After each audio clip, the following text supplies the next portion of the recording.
We are going to dive right straight up and into this. Real quick, y'all, if you can, please mute your individual screens.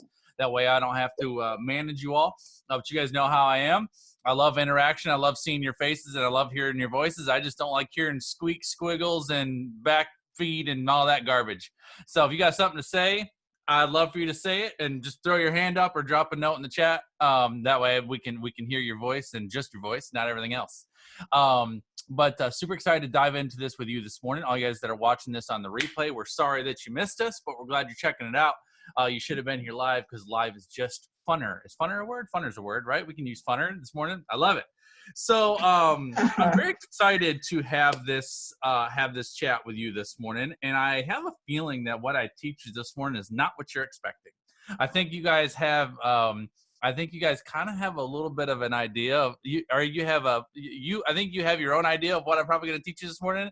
I think a lot of you guys are thinking I'm just going to teach you how to create great content over the course of 30 days. While we're going to cover a portion of that, mapping social media is way different than creating content. Mapping is deeper, bigger, and mapping is the long game.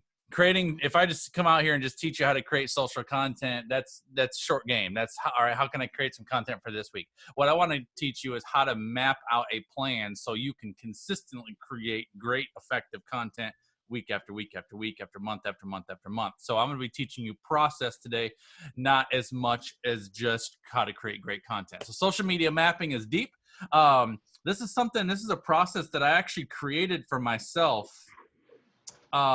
a long time ago, actually, several years ago, and I've kind of refined my process as I've gone along, and I realize, as I think I realize more than ever with the season that we're in right now, with COVID and stay-at-home orders and all the things, it's really a time and a season right now. For no matter how long you've been at the game and no matter how long you've been creating content, now's the time to revisit everything that you've been doing and really figure out, how do I make sure that what I'm doing now is as effective as possible, as engaging as possible, and is going to do what I need it to do. So hopefully you guys got my downloads. Did you guys get the downloads? Hopefully I shared links as many places as I could. I got 2 things for you.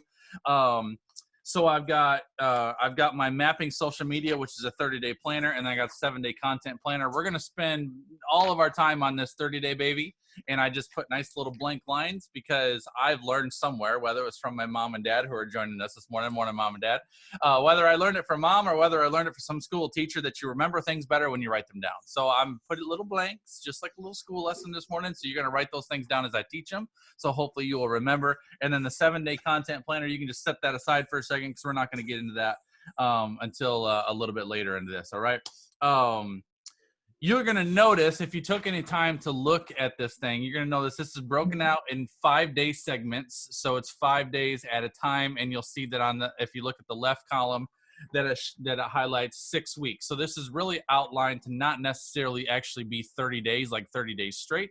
It's meant to be 30 days, which is 5 days a week over the course of 6 weeks. Now, Celia asked me the question, where are the worksheets? The link is posted in the Messenger group. It's posted in the Facebook group.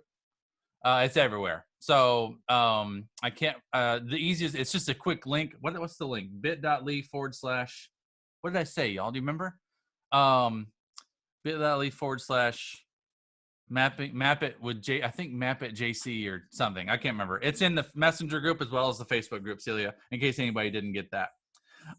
So this 30-day thing, the way you'll see this plan is this is mapped out to be 6 weeks, 5 days a week. And we're going to go through what you're going to do over each of these days. Now, although I've mapped it out this way, this is mapped out this way for those of you guys that like a plan and you like to follow a methodical plan day after day after day after day. And for those guys that are really busy, and a lot of y'all like bite size. So you give me a bite size piece. Let me digest that. I know I've done what I need to do today. And then tomorrow I'll do my next thing. So this map is designed for you people. Now, for the other segment of my people that I love so much, that you're like, give me the information and let me go get it done. You can crash this thing as quickly as you want to. So my Sherry Capilas of the world who have never had a Zoom call more than 30 minutes because she just, let's go, let's get it done.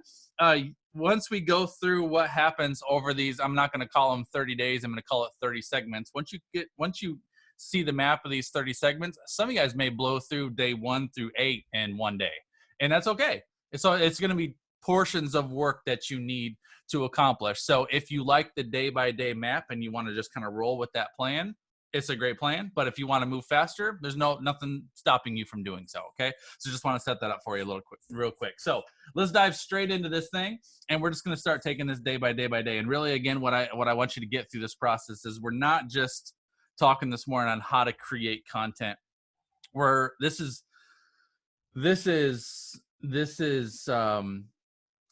everything. This is really everything that goes into being really effective with social media content. It's like if someone said to me, Justin, I want to build a business, and can you help me create something for sale? I'm like, sure, we create something for sale, and like, there, go post it on social media.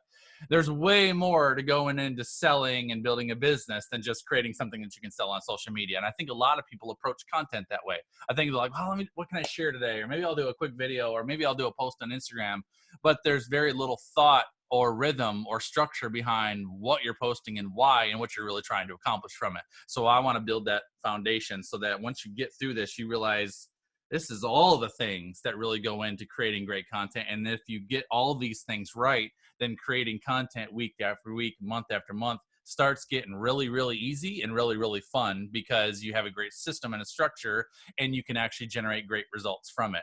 And when people ask me, Justin, how do you I've been broadcasting for almost 4.5 years straight, every day. Great content, thick content every single day. And people are like, how do you do it? This is how I do it. That's because I have all of these things figured out. Okay. Let's dive straight into it. Day number one, you can write in your, and I didn't leave a space for it, but when you look at mine on the top of each week, I kind of have a theme for the week. So I'm going to give you kind of my themes for the week, and you can just write those wherever you want to. But my theme for week 1, which we would call my first 5 days, is getting goals established and metrics defined. That's kind of that theme for the first week, is getting goals established and getting metrics defined. So day 1 is establishing what your goals are for social. Now, we don't need to overthink this. It doesn't have to be overcomplicated.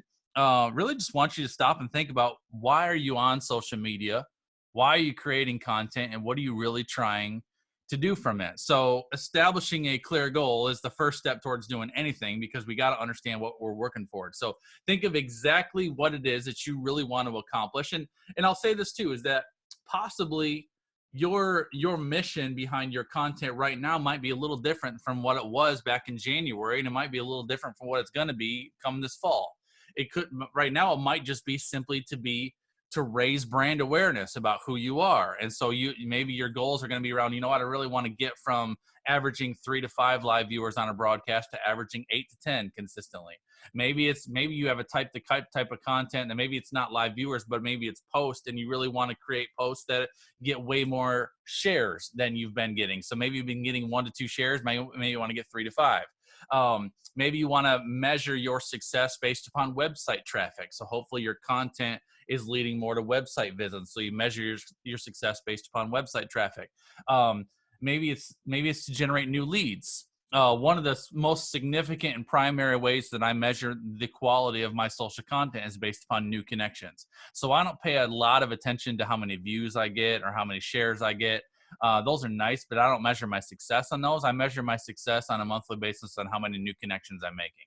And I track my new connections. So if you ask me, Justin, how's your content been in the month of April? I'm not going to go to Facebook and look at how many views and how many comments I've got. I'm going to go to my lead list and see how many new connections I've made of people that I didn't know.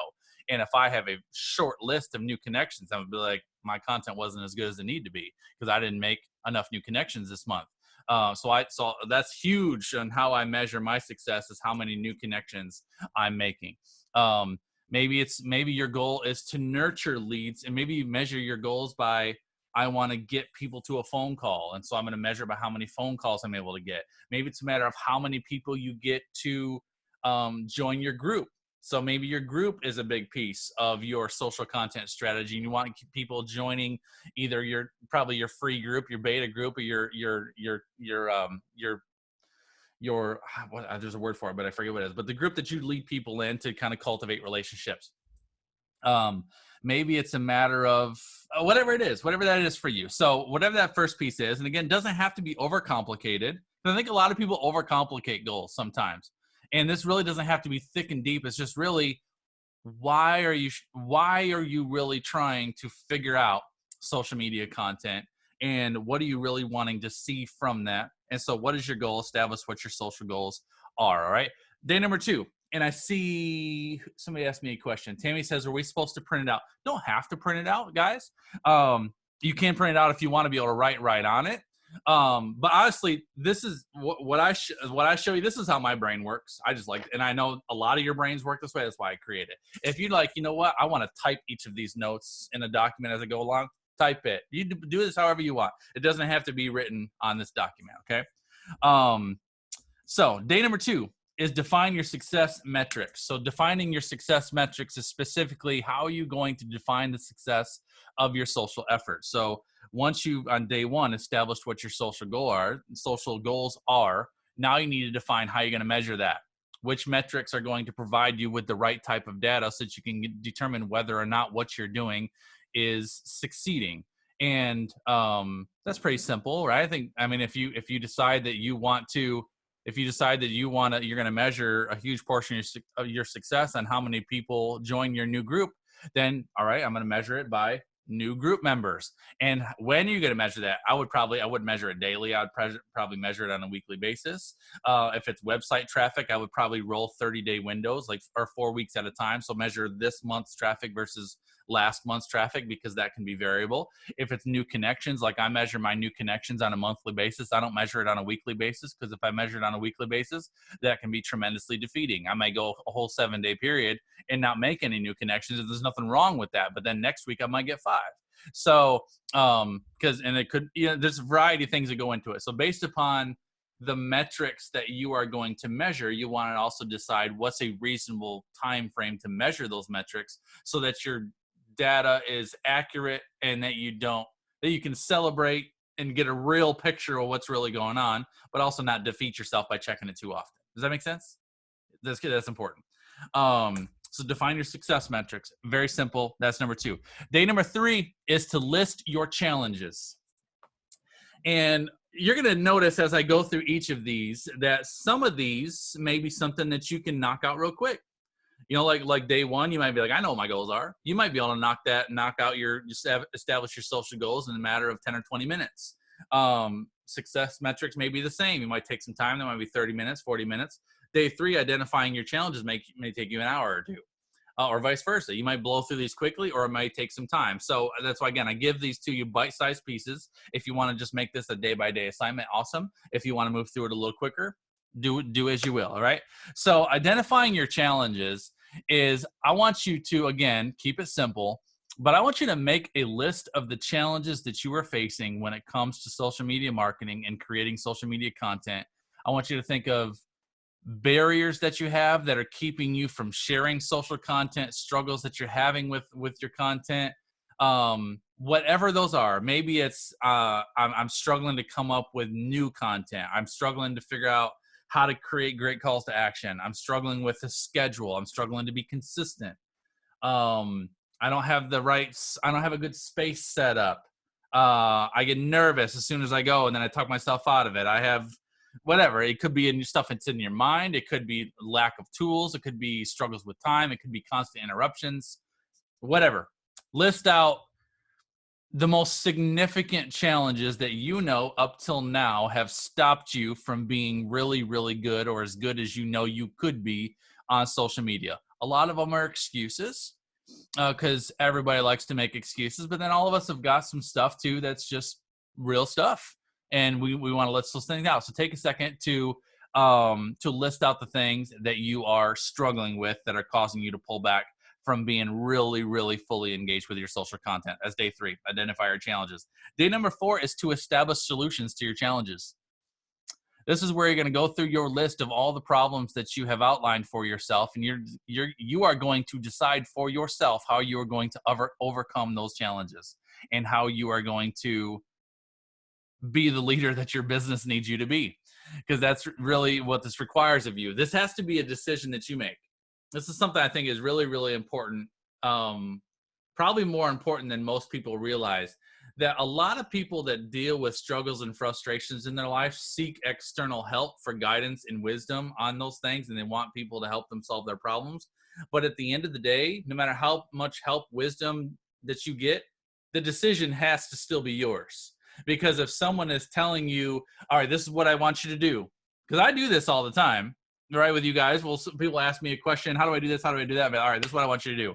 But then I'll always say, do you agree with that?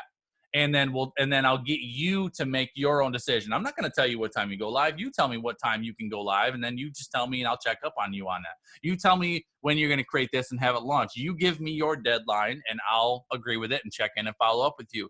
So just along with this, once you outline your challenges, day number 4, establish your solutions, is you need to take time to really check yourself and be honest with yourself and say, these are the challenges that I'm facing, and this is how I plan to overcome them. Now, if you need help overcoming them, fine, get the help that you need. But the decision to take that step is still yours. Does that make sense?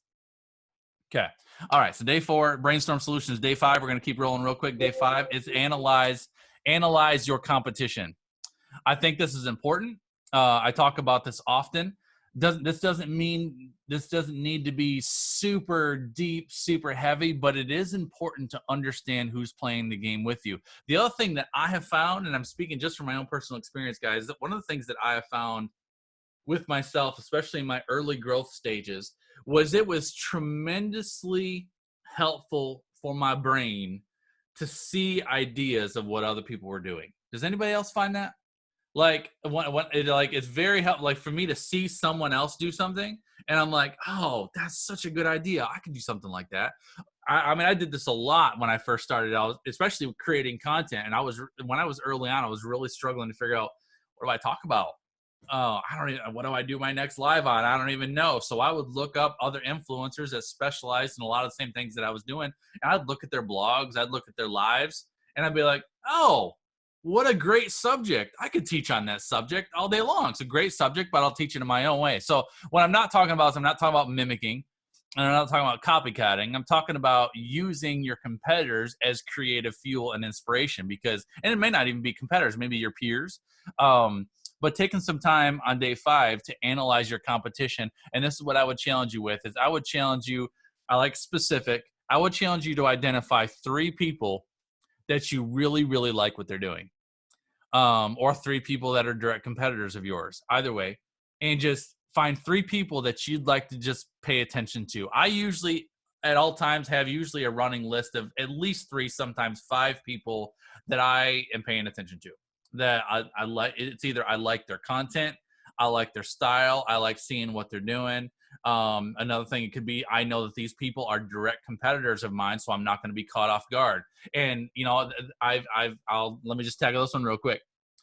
There's a lot of people, influencers and whatever, that will tell you there's no need to be competitive. There's plenty of fish in the pond. There's plenty of money in the sea. You don't have to compete. Just go out there and do you. Okay. That's not sound business advice.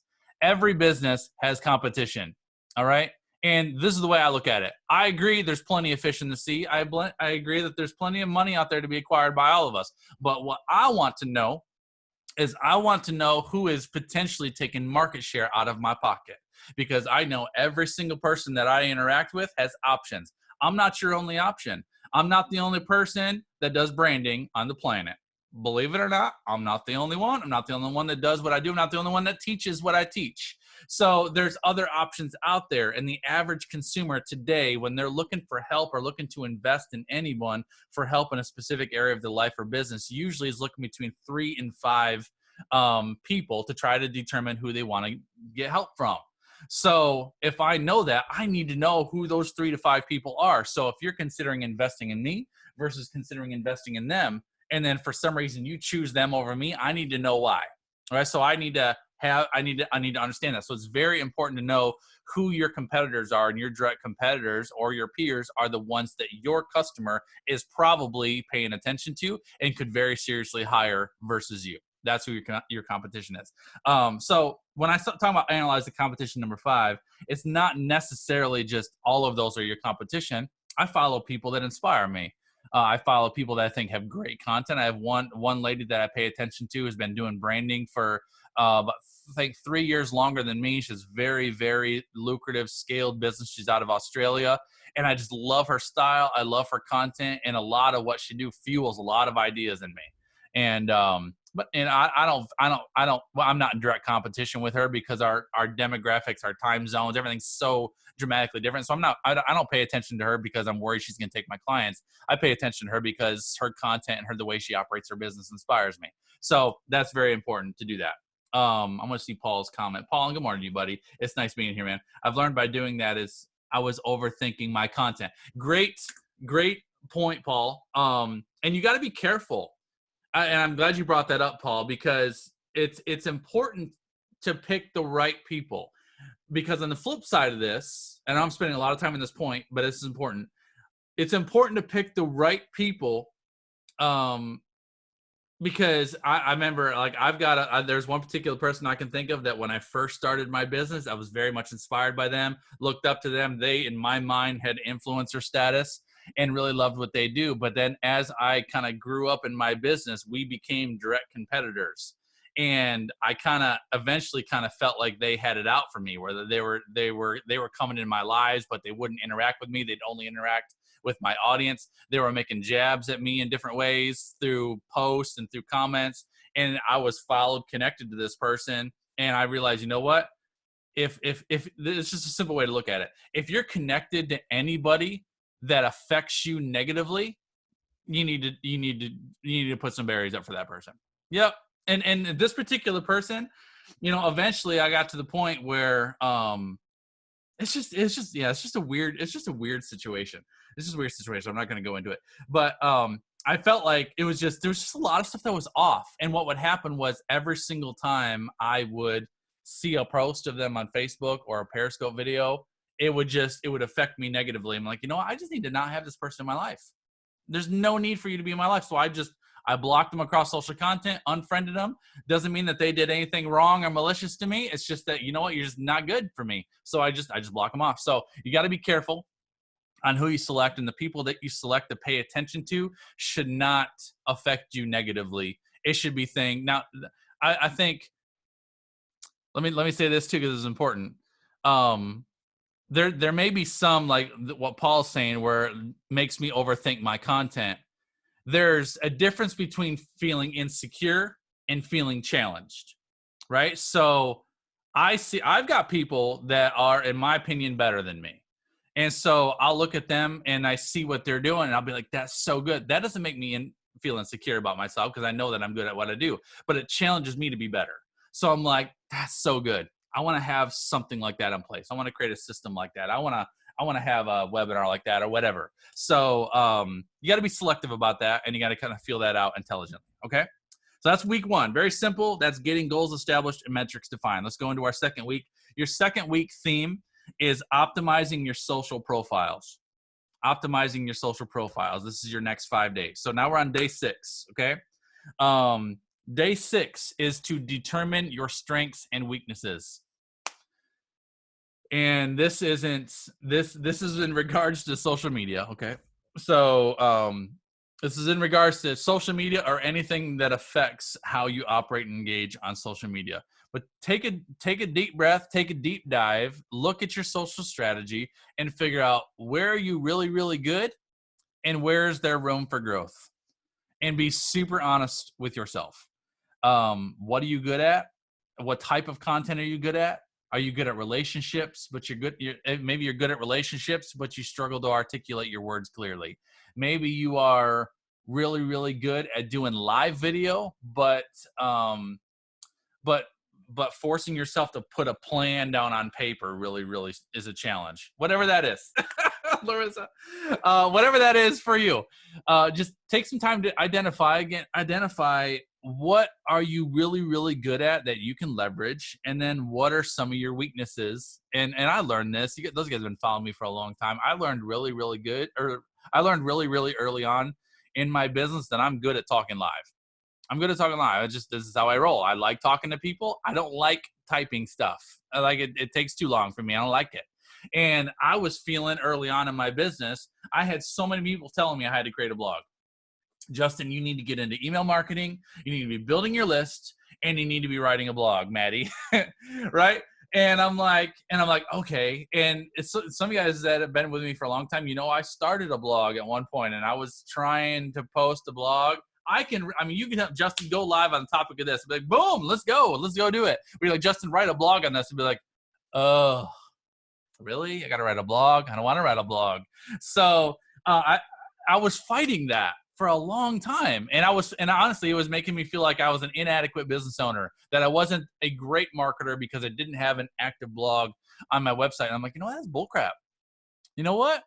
If I'm not good at blogging, I'm not going to try to force myself to be a blogger. I'm not going to try to do something that's I'm just not good at, because I know my live content is thousands times better than most blogs out there. So I'm just going to leverage what I'm good at. I'm not going to worry about what I'm not good at. I learned after a long period of time of really wrestling with email marketing. I'm like, you know what? Email marketing is not my thing. And I'll tell I've told many of you guys this. When you guys ask me questions about email marketing, I'll tell you, I am not an email marketing guru. That is not my specialty.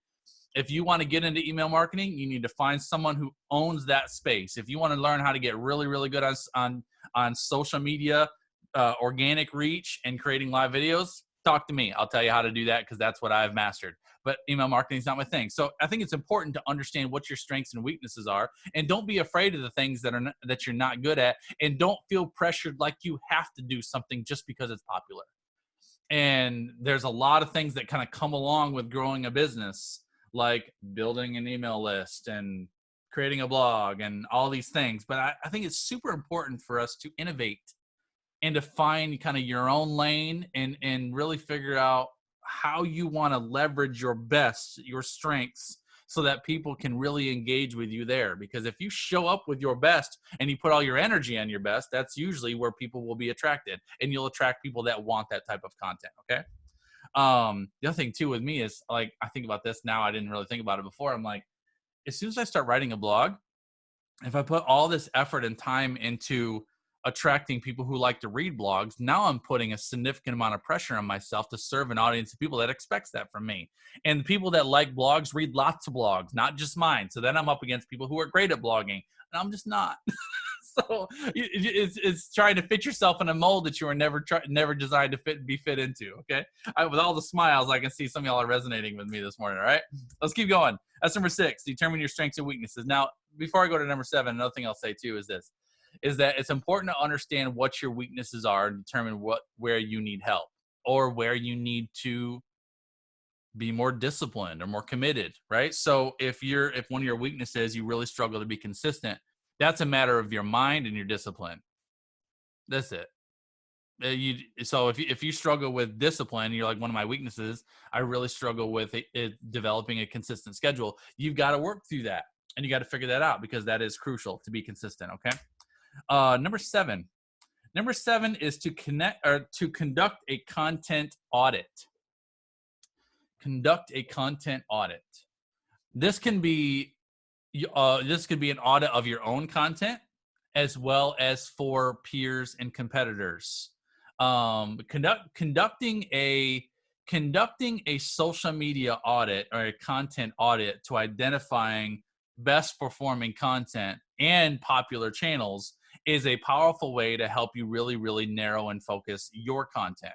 So if you are a content creator already and you have a lot of stuff out there, take some time to go back through your own content and look at what videos got the most views, what videos got the most shares, what topics tend to brought the biggest audience. When you look, one of the things that I do when I track the new connections I'm making, I always track what platform they came from and what content inspired their action. So like what particular theme or broadcast pushed them to make them come and reach out to me. So I try to pay attention to where those things come from. So doing a content audit of just looking at what's working, not working. Because any guys that are content creators, you guys know, don't we sometimes create content and you're like, this is gonna be so good, man. Like, open up the floodgates. Like, my bank account is not going to be able to handle the transactions that are going to come off this thing. And you roll it out there and you get crickets, like straight crickets. And you're like, what is happening? I don't understand what is going on. And then you wake up someday and you've got a migraine headache. And everything's wrong, and your house is busted, and your Wi-Fi won't work, and you're like, forget it, I'm just going to take my phone, and I'm just going to try to give some just quick moment of something to say I went live today. And then that one gets the most that you've ever gotten, right? Does this not happen? So it's important to look at that. It's important to understand, like what works, what doesn't work, and to use that as statistical fact to try to get an idea of what really seems to be working. And then on the flip side of this, looking at when I say analyze your competition, once you pick those 3, 4 people, however many it is that you decide that you want to pay attention to, once you pick those people, audit their content. I learned a lot of from measuring some of the people that I look up to by going through their feeds and looking at the type of ideas they had, going back months and looking at ideas for challenges and ideas for ways to tie Instagram and Facebook together and cross engage your audiences. And I look at I've learned a lot of what I learned from copy, especially how to write great copy, has been learned by auditing other people's content and just seeing how people are writing great ads, what kind of hashtags people are using. So taking some time just to audit your own content as well as some of your peers and competitors' content is a great way to stir up some ideas and help you really get good at what you're doing. Okay. Questions so far? Everybody good? Larissa, go ahead. Just real quick, can you tell me the theme from week 1 and then week 2? You mentioned there was like an overall theme. The theme for week 1 is getting goals established and metrics defined. That's your first 5 minutes. Okay. I wrote that down as, okay. Gotcha. And week 2 is optimizing your social profiles. Optimizing. Okay. Thank you. Great question. Tammy, go ahead. Maybe I can hit you. Maybe. No, it won't let me unmute you. Got it. I got it. Sorry, I wasn't prepared. Okay, when we I know when you were saying track others' content, but when we track our own content, do we? I'm thinking I need to track what worked, but what didn't. Do we need to delete that? Delete content that worked, you mean? That did not work. No, I wouldn't. Great, that's a fantastic question. No, and I would tell you this too is try not to be too over analytical, because every day is new under the sun. And so there's always going to be variation from day to day to day. But I think, so when I go back and I look at my content, what I do is I try to, all right, that video got a lot of views and got a lot of traction. What was my title? What was the day of the week that I posted that? And then I try to think about what was going on in that season. And then I'll look at another one, so I'll just note anything that really, really seems good. And then I'll look it all over and I'll try to just see if there's any commonalities in there. You know what? The way I wrote those titles really seemed to be effective. Or it seems like Thursdays are notoriously good content days for me.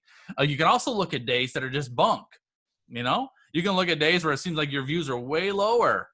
And the other thing that I do, I think many of you guys know this about me, is I rotate my content. So you're not seeing brand new content from me every single day, month after month, week after week after week. I keep a library of content. So my content rotates probably every 90 days or so. So, if I've taught on, I don't know, whatever, a lot of my content's brand new. I'd say probably 50% of it nowadays is brand new. But a lot of it too is I'm going back into my archives, into my library, and I'm bringing up new topics that I did a while back and sharing them again and just giving them a refresh. So if I'm going back through my content and I see, man, that particular broadcast that day was really good, got a lot of shares, a lot of engagement, I'll go back to the last time I did that video too and see if it was the same. I'm like, man, every single time I share that topic, that seems to be really good. I need to move that up to do that about every 4 weeks now instead of doing it every 90 days. And then other ones where I'm like, man, that sucked. That was like, that thing dropped like a rock. I might as well not even press live that day. I'll go back and see the last time I shared it as well. And man, did that suck? That then too, it still sucked. Why the heck did I do that again? Right? So, learn from yourself, and it doesn't have to be overly analytical. Just kind of, go through it and just see what you can learn about what you're sharing. I think it's important to look back at what we've been doing and see what's working and what's not working and how can we adjust through that. I'm looking at your comments real quick. Paul says, funny you say that. Last month I went through my old videos and pulled new nuggets from them and now recording ahead of time. I love it, Paul. We got to repurpose. I don't even think this is a matter of my thing, but let's just park our 30-day planner for a second. Just a quick repurpose your content, y'all. Like, you've got to. I don't think you can survive being a great content creator and keeping up with the demand of social content if you do not repurpose, because it's exhausting coming up with brand new content every single day. Celia, you want to chime in? Yes, I want to chime in. Good morning to you, Celia. Everybody's happy that you're here. And I am happy to be here. And I did not get to dry my hair. It looks fabulous. My body is freezing from my cold head. But, Justin, when you talked about repurposing all your content, yep, you keep it all neat. You showed me in your beautiful computer. And this file is years of content. And everything's outlined like Justin does. But I just want to let you know, too, that that's how I wrote my book, Taming the Toddler. Yeah, I pulled out all that outline content. I aligned it into order of how it was going to go. Yep. And then I wrote the pages off of those outlines. I mean, there were other chapters I wrote that were not in those outlines, but the majority of that book came from there. Yeah, it's important. It was already written from all my live broadcasts. And you can get like rev.com or something like that, and it'll transcribe your live broadcast. I remember, thank you, Celia, for that. I remember one of the things that when I first started Periscoping, Mom made me do it. I'm like, I'm gonna start Periscoping. And I was so overwhelmed by creating content. And one of the hardest things for me was titles. Like, now you guys text me and ask me to write you a great title. I'm like, oh yeah, bam, I'm gonna drop you a great title. But titles were a nightmare for me. I hated writing titles, and I always struggled with it. So what I started, my first library that I started was every single broadcast that I would do, I would take time and really figure out the title. And then I would save the title in my library of my phone. Many of y'all, I taught you to do this in the notes section of my phone. So I would save my titles, and that became my first library. So if it was coming up to Monday and I didn't know what the heck to talk about, I'd be like, let me come up with an idea. And I would go through my library and I would sort through my titles. And then I'm like, you know what? I've got notes and images going along with these. I need to take these titles and sort all this stuff. So I tell you that to tell you guys, when you're creating content, when you're creating content, save your content in some way where you can get back to it and see what you've done before, because it's so powerful. I'll show you real quick. I know many of y'all have seen this before, but I'll show you too. I'll show you my library real quick. So I have a library that I call live stream templates, and this is all my live content, every broadcast I've done, and I have it sorted by date. Right? I have it sorted by date in chronological order. So basically every broadcast that I do, I have a PowerPoint that I've created for it that has my header image. That was my header image from yesterday, as well as my keynotes for the day, which is my quote of the day and my key points for the day. So this is saved, and then my actual what I call the broadcast is actually my title. So if I don't know, like if I get in a pinch and I'm like, man, I just need to do some repurposed content for next week, I can scroll down through here. I can go back to like December, January, whatever, and be like, what's a good one? Oh, this is a great topic. I haven't done this one in a while. I'll pull it up here. I've got my images. I got my notes. I've got everything in here. I save it, redo the title, and I'm ready to go. So I've got years of content in here of all these things. And it's so valuable. Let me stop sharing my screen. It's so valuable to have that library and to be able to access that stuff. And then sometimes, you know, I may have shared a topic in January and be like, you know what? That was a great topic. I need to bring that one to the surface and share it again, because you get better. And I have learned this for myself, that every single time I share a topic again, I get better at it. You just get better, right? You just do it again. And this is mine.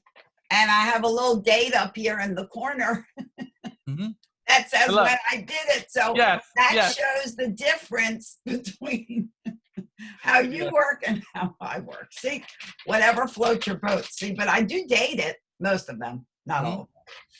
Yeah, and I got a couple of questions from you guys privately. I got a question about how I organize my content, and somebody was asking if I could do a training on specifically how to create a library. Absolutely. That's a spectacular idea. That was from Nigel. Thank you, Nigel. And then I see a couple of you talking about putting content out there for free. Is a lot of people engaging with the free. The challenge is getting them to go from free to your fee content. And that's why one of the next master classes I'm doing, which is in, I think it's June, my June master class, is we're going to talk about how to create content that sells, and how to get past always doing free and never getting paid for it. So that's going to be coming up next. All right, let's keep going. Where am I? Justin, we talked about, yes. I just have a quick question. Do you repurpose the title, or do you rename it? Do you keep the exact same title? Sometimes sometimes I use the exact same title. Sometimes I'll modify it slightly, but people really don't care. They really don't care. I mean, I've talked to so many people, and I used to ask people early on in my broadcast career, if you want to call it that, broadcast career. I would ask people, do you guys mind if I am teaching this subject again? I mean, I remember one of my best subjects, I haven't taught it in forever now, one of the best subjects I used to get all kinds of content or all kinds of feedback from was when I would teach about procrastination. Y'all remember that one that had been with me for a long time? I would teach about how to overcome procrastination. I used to teach that thing once a month. I would use the same title, same content, exact same format, and I would just teach it. But then when you're teaching live, it just always comes out differently. And the content is always also affected by who's in the room, because then your feedback kind of affects the environment of the room. I used to teach that thing once a month. And many of you guys have seen me teach that thing numerous times. But every time I teach it, it's a good thump. It's a good thump, and it's like, all right, Justin, you're hitting me right here. So, I mean, I've taught subjects multiple times. A lot of my faith broadcasts I have taught, on a rotating basis. And I've taught about the widow and the vessel multiple times. I love that segment of scripture in 2 Kings, and I love teaching about that. So I teach that one probably every 3 months. So don't be afraid to repurpose content, and don't be afraid that if you repurpose, use the same title, the same content, that people are going to look upon that negatively. People don't care. First of all, they're going to be like, this is your content for today. Secondly, is you're probably going to have new eyes on that content today that weren't there the last time. And that's a lot of what fuels me with a lot of the stuff that I do is like, yeah, you know what? I may have taught this 2 months ago and it was a tremendously valuable topic, but I know if I go live tomorrow, I'll have a large portion of my tribe that'll be there, but I may connect new people that'll see this for the first time. So if you got some broadcasts or some content that you found to be tremendously engaging and get a lot of results from them, do them as often as you want to. If you know it's going to generate results, do them as often as you want to. Does that make sense? Does that answer your question, Maggie? Okay. All right, let's keep going. Where was I? I think I was day 7. So day 7 was conduct a content audit. We're doing good on time. My mission is 90 minutes today, y'all. I'm going to have you out of here in 90 minutes, all right? Number 8 is select your brand keywords. Select your brand keywords. Now, I don't want to get too deep on this. We're not going to go into SEO and all that stuff. But what I do want you to think about with your brand keywords is I want you to strategically select some keywords that you want to most often associate with your brand and your content. So, because using some specific keywords can really help direct traffic to you. It can help you become more found when people are looking for your information. And it can also help position you in people's minds as to what you really, really specialize in. Like I think about, I've been working with Heather on a new program that she's created called Help I'm Married, and then we added a little tag to it called Help I'm Married and Quarantined, which I just love, because a lot of people, through this season, there's some people that are like having to come face to face with the person they married, and a lot of more. See you, Paul, man. Appreciate you coming in, buddy. I'll have the replay sent over to you. All right. So I mean, honestly, I think those are powerful keywords, Heather. So you could, I mean, every single broadcast you could do, if it's any bit marriage related or relationship related, you can use hashtag Help I'm Married for everything. I use hashtag branding, marketing. I use hashtag, I use Level Up a lot. So taking some time just to identify what keywords you want to be like the keywords of your brand. Like obviously Larissa, keyword grateful for everything. Grateful every day could be another one. But just things that you just use all the time, and then you incorporate those into your content, into your themes, into your bios, into your website, where it just becomes kind of a staple of your message and how you communicate is using some of those core keywords all the time. Okay. So select your brand keywords. Number 9 is establish your brand standards. This is one of those days that this should take a little bit more time. What I mean by establishing your brand standards is this is where you need to establish the foundation for what you want to be your recognizable standard. Like, who do you want to be known as? What do you want to be known for? So when I take time to think about my brand, one of the first things that I started right out with early on, brand new in my business, that I wanted to be known for excellence. I actually wrote it. Mom and Dad probably remember this. My first room, I had great big letters all across my office, says I choose to be known for excellence. And that was a commitment to me. I wanted to be known for excellence.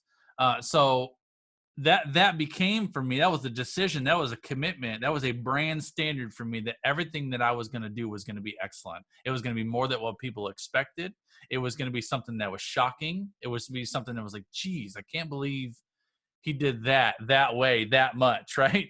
And we went through seasons of excellence where I was wearing a 5-piece suit every morning when I broadcast, and we had flames burning at some point in time throughout those things. I was using green screens and all stuff. But every single season that I went through and everything I was doing, I was trying to raise the bar. I was trying to show people that I was someone who was constantly evolving and constantly becoming more than what I had been.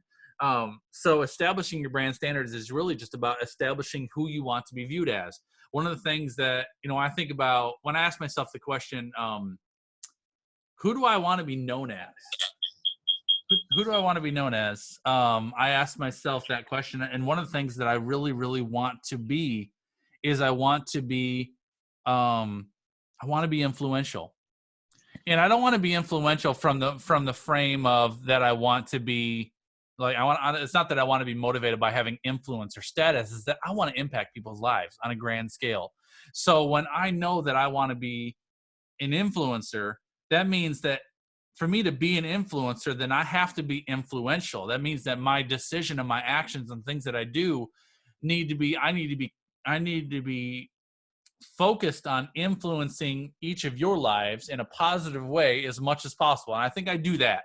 Right? I do that continually, daily. My content is meant to influence you. So if I want to become an influencer, it doesn't mean that I'm just going to arrive at influencer status as soon as Shalene Johnson comes in and shares out my broadcast. I'm not an influencer once I get exposure. I'm an influencer once I can see that every day I'm influencing someone positively. And I talk about creating ripples. That my mission every single day when I share my broadcast, my mission is to get you thinking differently, acting differently, and believing differently than you would have if you had not otherwise had an interaction with me. So when I think about that for myself, being influential for me is a brand standard. Being excellent is a brand standard. Another brand standard of mine is being honest. And honest is not a matter for me of integrity. The honesty I'm talking about is being blunt. And I don't sugarcoat stuff. I'll tell you straight up how it is. This is what's going on, is what you need to know. You know that you will never get bull from me. You'll never get garbage from me. You'll never get gossip from me. You know that if Justin said it, it's true. And that's a standard of mine. You have to develop that. know what I'm saying? That's something that has to be earned. It's just like trust. You have to earn it. And Paul's freaking making burritos, buddy. I wish I was in Texas because I'd be coming over to get some because I love burritos. Larissa's in Texas, right? Burritos. Paul's making his burritos while he's listening to us. So let me get off that. But brand, does that make sense, y'all, with brand standards? So number 9, establishing your brand standard is really about asking yourself, what do I want to be known for? Who do I want to be seen as? What impact or influence do I want to make? And that's not just I want that. It has to be, this is a commitment to my brand. This is a standard of my brand. And then that has to affect your behavior. Your behavior should change based upon what it is you're trying to do, right? So if I choose to be known for excellence, then I can't show up late. And I don't show up late ever. Right, 8 o'clock, bam, right on the dot. And if ever, I've had an occasional, probably once in the last 12 months, where my Wi-Fi crashed and I didn't go live till like 8:05. And I had people texting me, "You good, bro? Everything okay over there?" I'm like, "Yeah, I'm working on it. I'm just trying to get live." And I actually hollered at Courtney, "Will you please message my people and let them know that I'm coming live? Sorry I'm late, but that's important to me." So you have to make some commitments to yourself based upon the standards that you set for your business. It should set a bar for you, and then you have to rise up to that bar. And I'll tell you, there's pressure that comes along with that. There really is, because I remember like my first year and a half, I did a lot in my first year and a half, especially getting on live stream, and I was creating so much and doing so many things. And I remember, I think I even taught the Inner Circle this at one point in time. I was talking about one of the biggest challenges with growing a business is that once you go high, it's hard to go higher. I've had a lot of conversations with my mom and dad about this subject. I'm like, what do I do now? Because like once you go high, it's hard to go higher. But I've always found a way to do it, because it's a discipline. You have to set a bar that you have. Then do now. This is my bar. This is the bar for my business, and it's not anything that anybody else tells you to do. It's a commitment and a decision that you make for yourself. Okay. Establish brand standards. That's number 9. Last one for week 2. Number 10 is optimize your social profiles. Again, guys, we're going to build the base that's going to be necessary for you to create sustainable social content. Optimizing your social profiles is so important.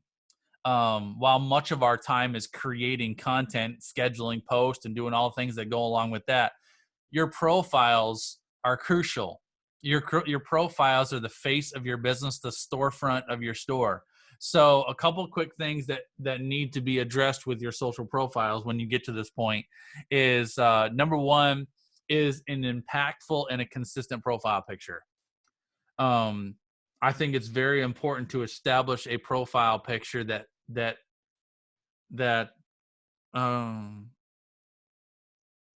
I see you. Tony just asked me a question. Wasn't that number 6? Number 6 was determine your strengths and weaknesses. We're on number 10, Tony, which is optimize your social profiles. So a profile picture is crucial. Can profile pictures change? Yes, absolutely. What I would challenge you with your profile picture is just, do you look high class and do you look hireable? I mean, that's really it.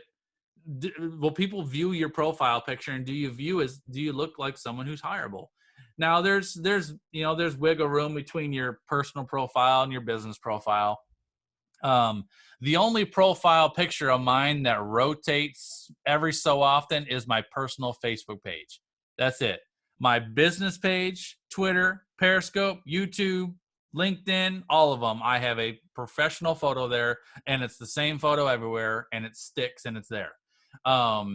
The personal profile picture is something that I think you can rotate that one a little bit because it's personal. And I think you guys would agree with this, that I think when people are looking to hire you, they want to know who you are as a person, not just as a business person, right? I think it's important. So I think I think it's nice to have a healthy mix there. But still, I mean, I rotate my picture. Sometimes it's just me. Sometimes it's me and Courtney. But even when I share a picture, when it's Courtney and I together, it's still very high class. It's a great shot of the two of us. And if it's seasonal, like in the fall color season or on a vacation or something, if I do like a vacation, like if we're on the beach or something, that's a short window. I only leave that up usually while we're on vacation. Then I'll switch back to something that's more clean. So profile picture, just make sure that represents you well. The other thing too is completing every section of your profile, making sure that the bio is filled out. Maggie says, should my business picture be my logo like it is? That is technically not a photo. If you have great question, Maggie. So I'm thinking of Maggie's business page, your logo is your profile picture. I would put a picture of you there, Maggie. Y'all agree with that? Like, let's just poll that ourselves, should we? Like, if you're going to engage with a business owner, wouldn't you rather see their face, not their logo? I think I would. Yeah. So I think that's important. And then usually a lot of times your logo is on your cover photo, right? So your business page, like currently you have your program up there, Maggie, but even so, we could take your program and put Maggie Graham logo on that. So your logo's on your cover photo, but the profile picture is your face. I think people want to know who they're doing business with. Great question. Getting your bios filled out on your business page, really taking time to be thorough with the about section and talking about your mission, why you're in business, all that stuff. Getting just whatever profile you're going to be on, making sure that you're taking time to really thoroughly fill those out, okay? Using your keywords that you already would have established by this point, getting your keywords interjected into your content. And then I'm going to say links where applicable. Don't overdo the links, all right? So on a business page, you can put your website in, have it just be your website. On Facebook, you can add multiple links. I see a lot of people that'll create on Facebook personal page. I see a lot of people that'll fill out their bio and then they'll have like link to Instagram, link to Facebook, link to Twitter, link to Periscope. One link. If you're trying to direct someone else somewhere, you're only going to get one click out of them. So give them one place. Where do you want them to go to connect with you further? One link where applicable. All right. So just making sure Number 10 is optimizing your social profiles to make sure that when people, Linktree's not bad. Amanda, I like Linktree. In case any of you guys don't know, Linktree is a place where people can click on the Linktree and it gives them options for the places to go. I like Linktree. Linktree was initially designed for the Instagrams of the world where you're only allowed to share one link. So even though Linktree can give you a way around that to give you more options for more links, still most consumers, if not all consumers, when they engage with you, are only going to go to one. They're not going to give you an enormous amount of your time. They're going to give you one place, one time. So the way I look at it and the way I set mine up is that, all right, if I've captured somebody's attention, and I'm going to get one click out of them, where do I want them to go? And that's what your link should be, is wherever you want them to go to that one place. Maybe it's a download, maybe it's your website, whatever that is. All right. Let's keep jamming. So that's week 2, optimizing your social profiles. We're going to keep jamming, y'all, because we got to move. All right. Week 3. The theme for week 3 is finding and listening to your audience. Number 11 is define your ideal customer. Now, I teach on this a lot, so I'm not going to go to it in tremendous amount of depth. This does not have to be overcomplicated. I'm not going to make you fill out a demographic profile of your target customers' age, family, zip code, schooling level, income level, color of skin. None of that matters. This is what you need to ask yourself. Who do I want to work with? Who do I best serve? Because there's a lot of people that you can serve. Who do you best serve? Like, what type of person can you make the greatest impact with? Who are you passionate about helping? What does that look like? And I think you might have a couple different people. So, for example, when people ask me, Justin, who do you serve? Who's your target audience? My target audience is goal-driven individuals that have a very specific gifting that serves a very specific type of clientele, and they want to build a business from it. That's it. Goal-driven individuals that have a very specific gifting that serves a very specific type of clientele, and they have a desire to build a business from it. I don't care how old you are. I don't care what color your skin is. I don't care if you're married, divorced, single, whatever. I don't care where you live. I don't care if you're a guy or girl. None of that matters to me. If you are driven to accomplish your goals, you have a gift, you have an audience that you can serve, and you have a desire to build a business, you're my person, and you're who I want to help. So number 11, Larissa, is define your ideal customer. Now, when I say this, that's overall for me. That's who I could work with, and that's who I desire to serve. But there's some variables that can go into that. So I can work with someone who's younger people that are maybe fresh out of college, and they have a lot of ideas, and they want to figure out how they could really build a business for themselves. I work with middle-aged people that maybe they've worked in a job they hate for years, and they're ready to take this idea that they have and do something with it. stay-at-home moms, or maybe their husband works, they're home with the kids, and they want to learn how to make money from home. There's a variety of different ways that person can fit a mold for me, but all of them, if they're driven to accomplish goals, they have a specific gifting that serves a specific type of clientele, and they want to build a business from it, that's my client. Doesn't matter. None of the other stuff matters to me. So when I ask you that for yourself, is just define who it is you're really trying to attract with your social media. It's important to know that specifically, but also simply, just who do you want to serve? Like, who do you really, really want to help? And you might have a couple variations of it, like I do, but overall, who do you really, really want to work with? All right. That's number 11. Number 12 is outline what you need to know about them. What do you need to know about them for you to really serve them well? What information will help you become incredibly effective with your audience? What questions can you ask them? Questions are so powerful, y'all. In this segment, if I was you, what I would be doing is I would say, all right, this is who I serve. What questions, if I had imagine you got put in a position where you got to do a town hall with a room full of people that are your target audience, and they're there just to give you information. What questions would you want to ask them? Man, if you put me in a room full of wannabe entrepreneurs, I would just, can you imagine having that opportunity just to ask those questions and be like, what is your greatest struggle? Why now? What makes you want to start now versus why haven't you up until now? What is your greatest inhibition? What is your greatest frustration? What is one thing that makes you really want to go after this? What is your why? I just want to ask them all these questions and gather all that information. Because why? Because if I gather all that information, that helps me serve them to the best of my ability and give them exactly what I know they want, not just what I think they want. So outlining what you need to know is about really asking yourself, what do I want to ask these people? And that can become content. I ask a lot of questions on Facebook. I ask a lot of questions while I'm live. I do posts that are questions so when I say, wouldn't that be amazing if you could be put in a room where you have this whole audience of people right in front of you, where you can ask them anything you want. We have that right now. You've got social networks all over the world, and you got more eyes and more ears right now available than any other time in history, where people are sitting here this morning on a Saturday morning staring at their phone, swiping, and most of them, what they see is garbage. And then all of a sudden, here comes you with the question. This is why I challenge you to ask these questions for yourself, because that can be tremendous fuel for content where you're like, I want to ask you guys a question. And would you be willing to give me your feedback? People, I don't know why, but people love answering questions if you ask them correctly. All right. But that's number 2 is outlining number 12 is outlining what you need to know. Number 13 is research your industry. This is right along with researching your competition, researching your industry is also important. Real quickly, it's just basically, what key information do you need to know about your field of play?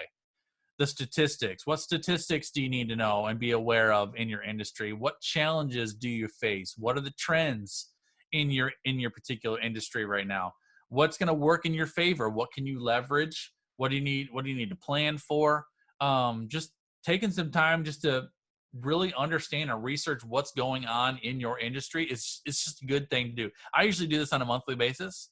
I have an end of month review at the end of every single month where I take a Saturday morning and I look at my financials, I do some planning, and I kind of have a strategy session with myself on a Saturday morning. And one of the things that I do is I just research what's going on in my industry of coaching, mentoring, branding, and just want to understand what's going on. What do I need to be aware of? What can I leverage? Is there new technology out there that I can leverage?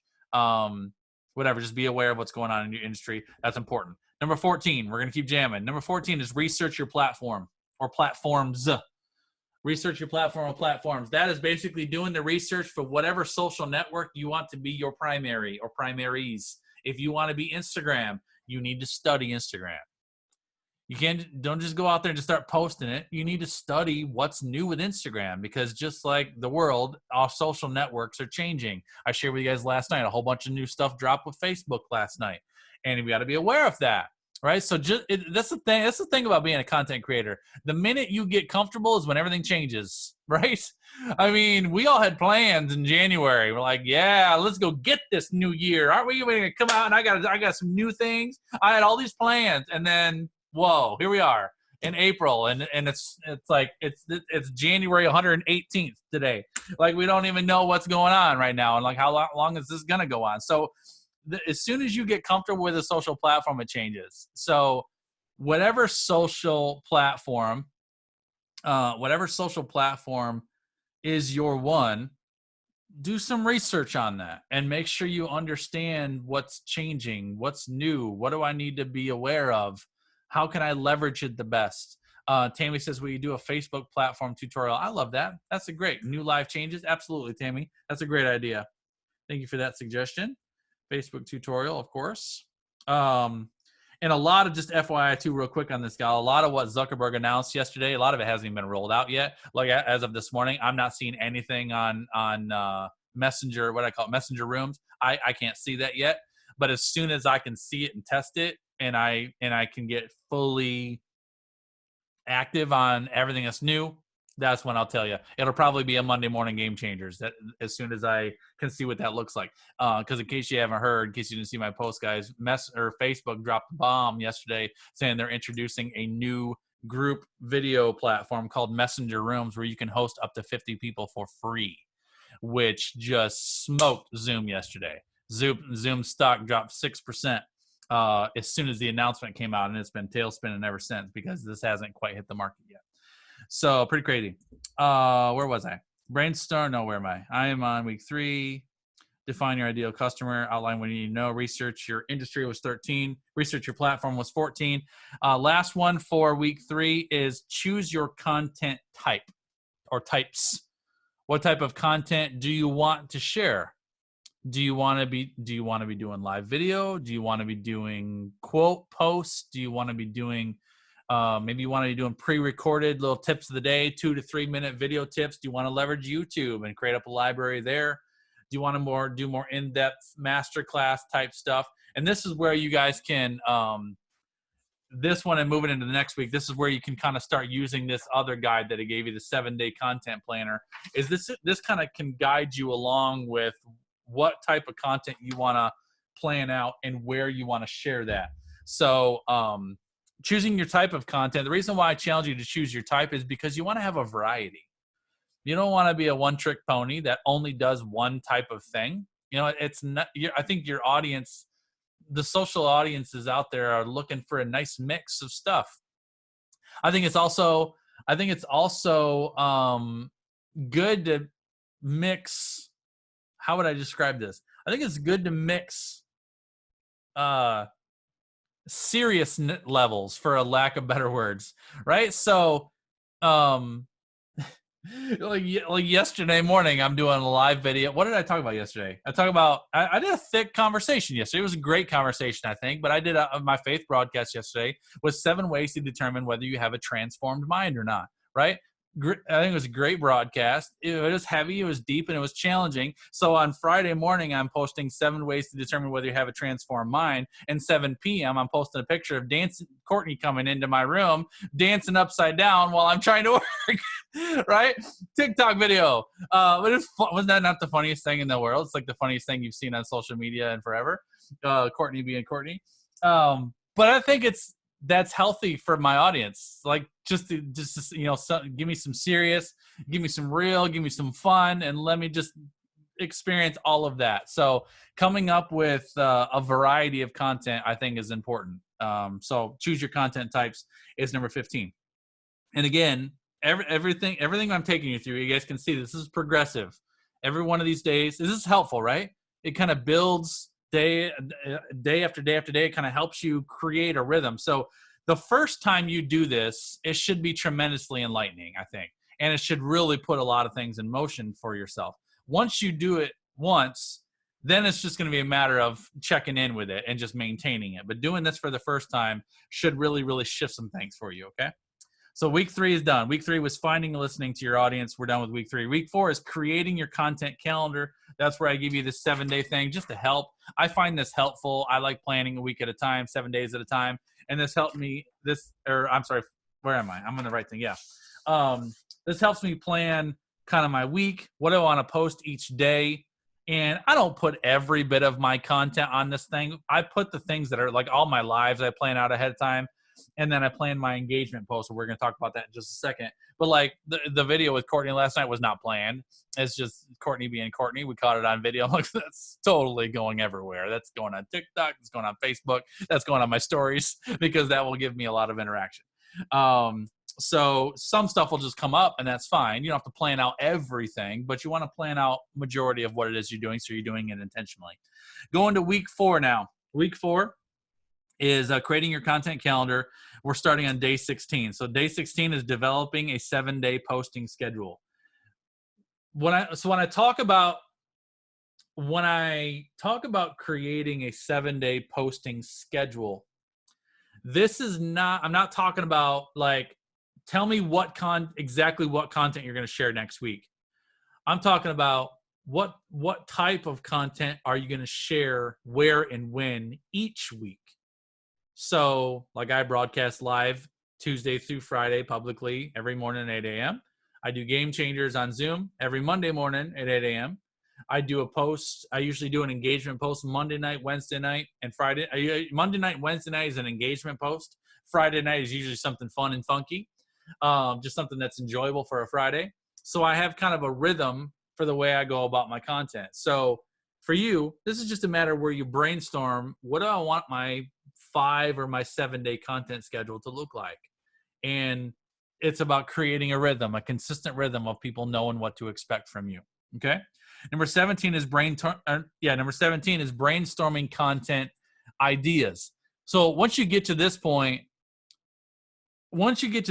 you should have outlined your ideal customer, outlined what you need to know about them, researching your industry. You should have been looking at your competition, all these different things, selecting keywords, doing content audits. So by the time you get to this point, when I say to you, if I say to you right now, let's take some time real quick and brainstorm some content ideas. What happens? You grab a pen and a paper and you sit there and you're like, you get stuck, right? Brain fog, you might call it. Well, that's because you haven't done a lot of this pre-work. But all of a sudden you've done all this pre-work and you've done all this research ahead of time. Now you've got notes and notes and notes and notes of stuff that you can use as fuel for your content. Now you can create intelligent content, like stuff that's really going to be impactful because you've done your research. You've audited what you've done as well as what your competitors have done. You've researched your industry. You've made sure you're really clear on who your target customer is, what you need to know for your target customer. Once you get all those things defined, then creating content becomes way easier because you've taken time to do that research. Does that make sense? Very important. That's why we're doing it in this order. So brainstorming content ideas is just brainstorming. And I wouldn't necessarily say, great question, Larissa, and I'm going right there. I wouldn't necessarily say that you got to plan your content like just for next week. Like, don't try to put yourself in a box with content ideas. This is how I do it. It's usually when I'm creating content ideas, I'll take time. I'll do a content audit from mine and from other people. I'll think about I'll look at my industry. I'll think about my audience, and I'll just start writing ideas down. And I don't try to write it as titles. Don't try to be so perfect and try to write the perfect title. Like, I want to talk about this. I like this idea. I saw this from this person. Love that idea. I can write that down. Some of you guys are giving me content ideas. Justin, will you teach us how to organize your content? Will you teach us about Facebook? So I'm writing these things down. So I'm just going to get a list. I'm just going to have a whole bunch of different stuff. And then I might look at it and be like, you know what? I got a lot of consistent themes around blank, blank, and blank. Maybe I could create a theme around that, and let's take these subjects and create a theme for next week. And so I kind of start from a high level, and then I refine from there. Does that make sense, Larissa? Yeah. So I think you want to ask? Go ahead. So this won't surprise you. Here's one of my struggles. I don't struggle with content. It's curating it in one spot. So I have some on my phone because I'm sitting at breakfast having a discussion with Bill, and we're in the Word. We're talking right now, so I'm writing it in here. I've got Post-it notes. I know you're shocked. And then, of course, there's the pad of paper in the bathroom. We won't go into details there.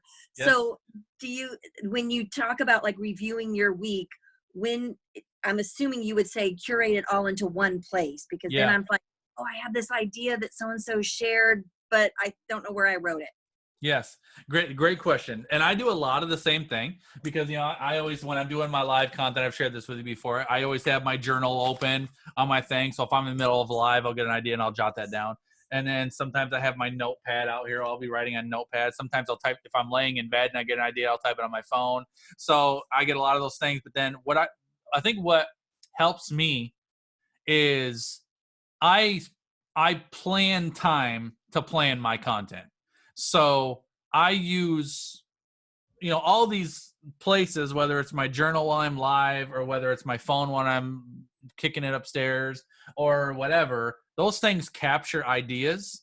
But then I plan time every Friday afternoon for 3 hours. I do a 3-hour block to plan next week's content. So when I plan time to plan my content for the upcoming week, I sit down, I've got my phone, my journal, my notes, all the places where ideas have dropped. I sit down and be like, all right, let's go through all of this and let's get a plan down on paper. That's how I do it. And I think that's about the only way you can do it for all of us that are creatives and always has ideas flowing around.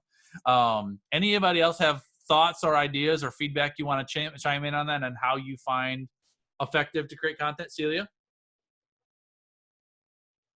Hold, please. Oh, I got it. I mean, I put it in the stream, but Trello.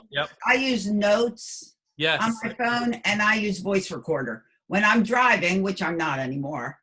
But when I used to drive, and I would think of songs, and I would, write songs or anything, or I'd be driving and I think of a great topic. I just use voice recorder on my phone, and I have all these things in voice recorder, that are like ideas or whatever, that popped into my brain, which is a lot of things because things always pop into my brain. Obviously, yes. Yeah, so thank you. That is my advice. Thank God for a voice recorder, because that would have come in really handy the time that I thought I wrote Jingle Bells. So which that's another story. But we don't need to go into that right now. Nope. Thank you. 20 minutes to realize I didn't write that tune. So voice memos is spectacular. I know a lot of you guys are visuals. You want to see it. One of the things for me, I use voice memos on my phone because a lot of times if I'm in a real creative state and I have a lot of ideas coming, my hand doesn't move as quick as my brain does. And it's irritating. Anybody else do that? I'm like, I wish I could write faster. Sometimes I try typing, but just typing doesn't do it for me. So sometimes if I get an idea, I'll just hit voice memos and I'll just sit back and I'll just talk to myself. Be like, what if we did this? And I'll just kind of like almost have a conversation with myself and just kind of talk it out. And I'll save that. And that can be like if I've got 10 minutes, I'm getting ready to go on to a call with Daniel and I don't have time to take a whole bunch of notes. I might I got this quick idea. I think about this, this, and this, and this, and I'll just capture it while it's present. And then I'll save it, and then I can come back to it later and remind myself. But I think the big thing overall is that you've got to plan time to plan content. If you just try to fit it in, you won't be able to sustain it. You've got to, like, for content to be really effective, it's got to be well thought out. Like, you really have to take time to make sure that you're creating something that's going to be engaging. Anybody? I thought I saw someone raise. Nigel, did you raise your hand? Did you have a question?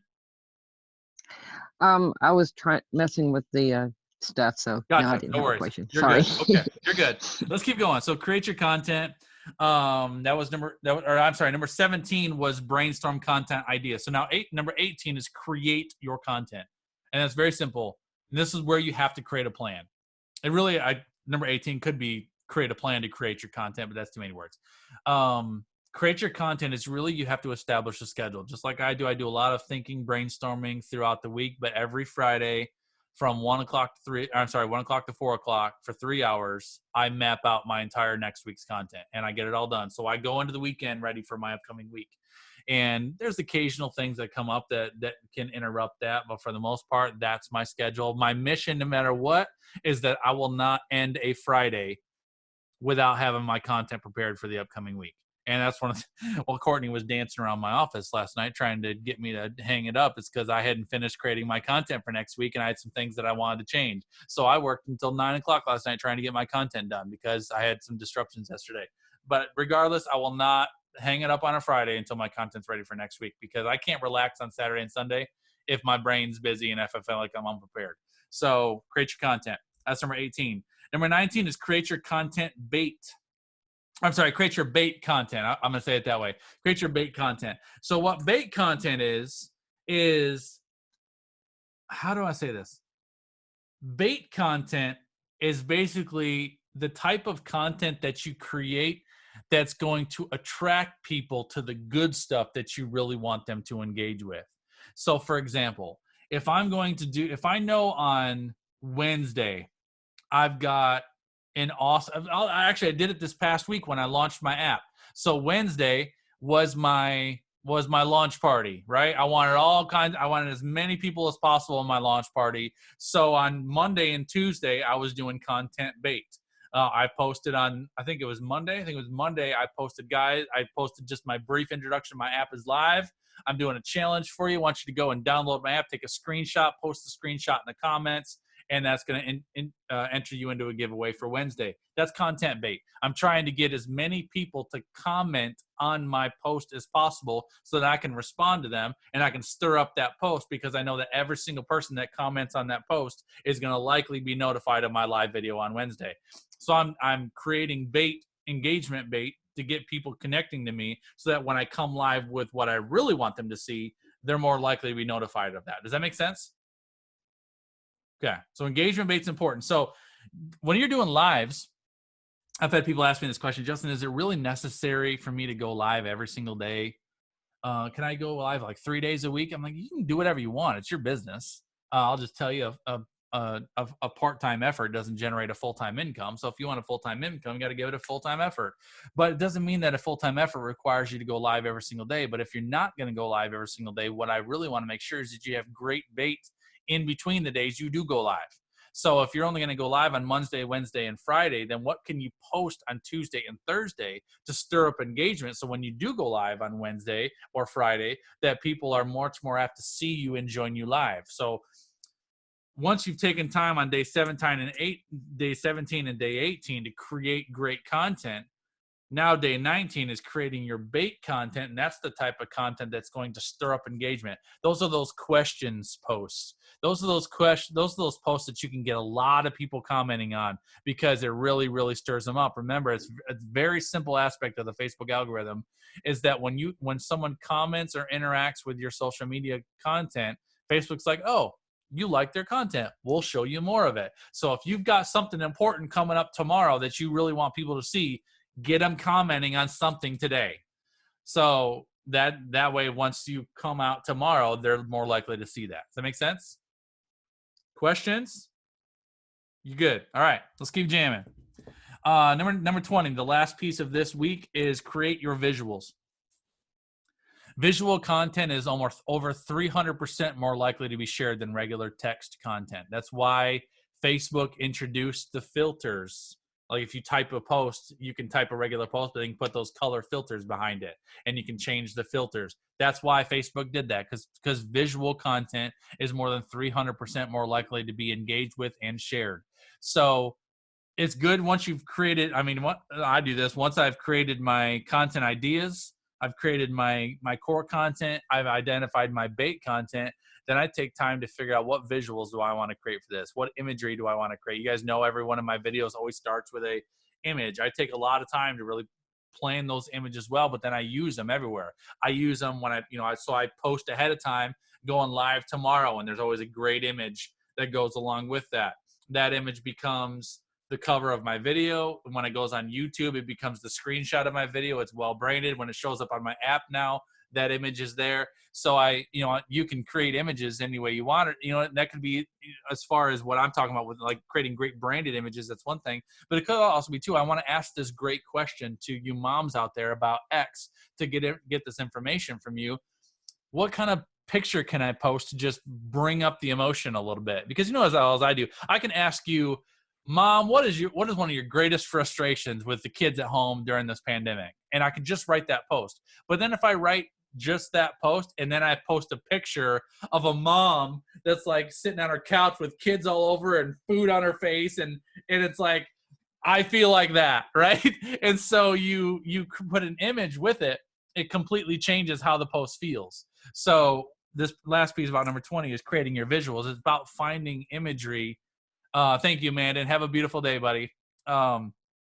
It's about creating imagery and putting imagery with your content so that it can just become that much more impactful. And people are I can't give you the exact number, but it's like hundreds of percentage points increase if you have an image.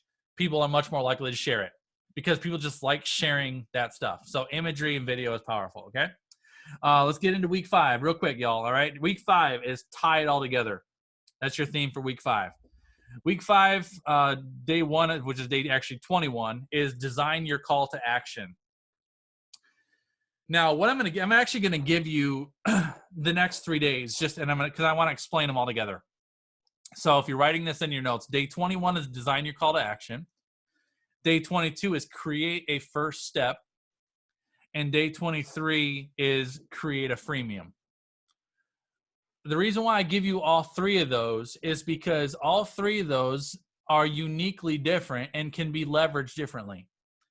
So your call to action, whenever you're creating content, your call to action doesn't have to be the same thing every time. But what you do want to do is you do want to identify kind of what is going to be your go-to call to action. Like, what's going to be the primary thing that you're gonna do most often? For me, you guys have heard me say it a million times, is I offer a free strategy call.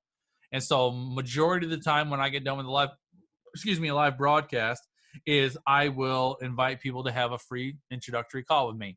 And if you're interested, you've heard me say it a million times, you know how I say it, but I'm basically trying to capture their emotion and be like, listen, I'd love to chat with you. Just hear about what's going on. So that's my primary call to action. I don't do that call to action on every single video. I do it when the timing's right. Occasionally I'll interject some other calls to action, but that's my primary. So when I give you this on day 21, design your call to action, what I want you to figure out is, what is the primary call to action that you want people to do? And this day 21 should probably tie back to day 1, which is establish what your social media goals are. So whatever you want to happen through your social media, you want to give people a call to action directly related to what you actually want to experience through social media. So if one of your social media goals is to grow your group, your organic group, then at the end of whatever content you share, be like, guys, listen, I would love for you to join our group. You can go to this link, get registered in. There's going to be this, and this here. We'd love to get you plugged in, and I'd love to see you inside that group. Maybe I would love for you to share this out. Tag one person in the chat stream that you feel like would really like to see this video. Maybe it's you want to get them on a call. Maybe it's you want them to visit something on your website. Maybe it's you want them to download something. But what is the primary call to action that you want them to take? On day 22, when I talk about creating a first step, this first step could be used as a call to action. But more importantly than that is, I think it's important for whatever you want people to do to establish what their first step is and make that clear. So if you're a coach, maybe there's a questionnaire that they can fill out. When I have people that are seriously considering wanting to work with me, I'll send them to my application page. So if you go to JustinKappenPro/apply, you can get plugged in on figuring out how you can work with me, and you fill out a questionnaire. That's a great place to get started. Also in my app, when I built my app, I built in a My Process. If you click on My Justin, it takes you to My Process and tells people how to work with me. That's a getting started. So it's important to have that thing set up so that if people are looking, if people are thinking about wanting to hire you, join you, work with you, whatever, it's good for you to communicate clearly what their first step is. And then they're going to be much more likely to take it. Okay. And then number 23 is create a freemium. Freemiums do not have to be incredibly busy. What I really want you to think about with the freemium is, remember, freemiums, we talked about freemiums this week. I think it was this week. On Monday, I talk about freemiums versus premiums, right? Freemium is not a thing. A freemium is a process. So what freemium process do you want to leverage in your business? Do you want it to be some sort of a giveaway, some sort of a download? Do you want it to be a group, a challenge? Brainstorm one good freemium. It doesn't mean it's the only freemium you're ever going to use, but just take some time to brainstorm what your freemium can be right now. So if you can design a great call to action, a great first step, and a great freemium, that's three actions, three powerful actions that are all uniquely different that people can kind of have the choice as to how they want to interact with you and how they want to get started with you. So when my primary call to action is a free call. I have a variety of freemiums on my website now. And my first step is to go to my app and take a look at my process. So each of these are uniquely different, and I try to leverage each of those uniquely, okay? Number 24, we're going to keep rolling. Number 24 is implement your action steps. So implement your action steps is basically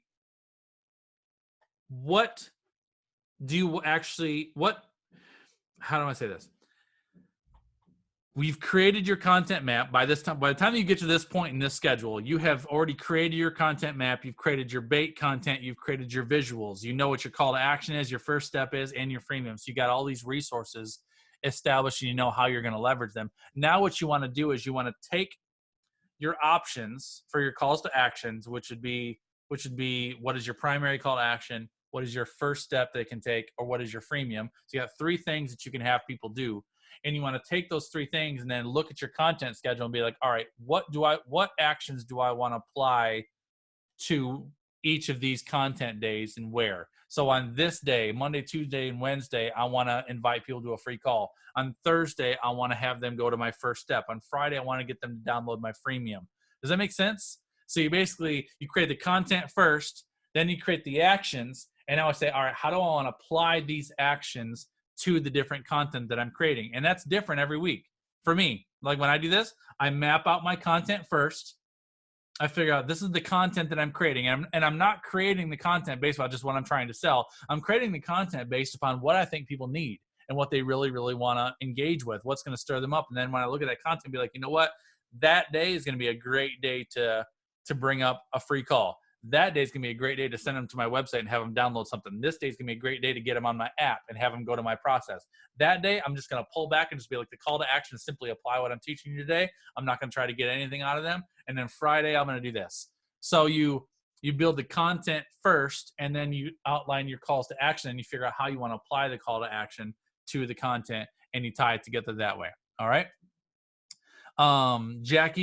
Jackie asked me a question privately. Is that a funnel you are describing? Very much like a funnel, Jackie. And really what a funnel is basically just getting people to follow a series of actions for you. So I guess this is not so much funnel as it is basically a more advanced call to action strategy. Because a lot of people just create content and say, what's my call to action going to be? And they're just like, well, I guess after this one, I'll just do a free phone call. Versus if you map the content out first and then play in your actions, then you can kind of decide which action. If you have a couple actions you can take, then you figure out which one of those actions is going to make the most sense with each of the content that you're sharing. Number 24, guys, is implement your actions. Thank you, Heather. Appreciate it, y'all. I know I'm going quickly through these last 2, guys. I want to get you out of here, okay? Number 25, these last 2 are going to go pretty quickly. Number 25 is engage with your audience. Engage with your audience. This is something, again, this is not so much a matter of on this day, on day 25, I'm going to go to Facebook and I'm going to talk to people. This is more of creating a plan to engage your audience. When are you going to engage your audience? So one of the things that I do consistently is, when I share my live broadcast Tuesday through Friday and I go live in the morning, I get a lot of engagement and interaction throughout that content. So one of the pieces of engagement is I really try to stir up dialogue within my lives, because the more comments you get, the more views you get. Because the more people comment and interact with your live broadcast, the more Facebook's like, oh, people really like this. Let's show it to more people. That's why I ask you questions all the time. That's why I constantly check in with you during a live. Be like, guys, is this resonating with you? Give me a yes in the chat stream if this is resonating with you. And I'll get a whole bunch of people give me a yes. When I was doing my launch of my app, as soon as I introduce my app, I show my app on screen. I'm like, how many of y'all got it? Give me a hashtag got it in the chat stream if you've downloaded my app. And I got like 30 people give me a hashtag got it. And I watch my number just go up as all these comments are landing. And Facebook's like, oh, people are really liking this. So that's one piece of engagement. Then so I do my initial video, and I know that once my initial video goes out, that it's got its own organic algorithm. So it's generating traffic based upon what happened while I was live. Well, then once the live ends the organic reach simmers down, right? So I'll give it a few hours, and usually it's either lunchtime or dinner time, depending on my day and how I can do it. But I'll let the organic algorithm simmer down, and then I'll go back into the comments, and that's when I can start responding to you. Larissa, thanks so much for joining me live this morning, girl. Appreciate you. Hope you have a beautiful day. Heather, Celia, Maggie, I start commenting back to you, and thanks, Justin, you too. And then some people, if they're new, thanks so much for joining me live. Did you enjoy the broadcast? Yeah, I sure did. It was amazing. What was your favorite part? And I stir up interactions within that, because all of those comments bring my video back up to the surface again and get me more views. And then I get hashtag replays. Then I go in, I'm commenting on the replay people and talk to them.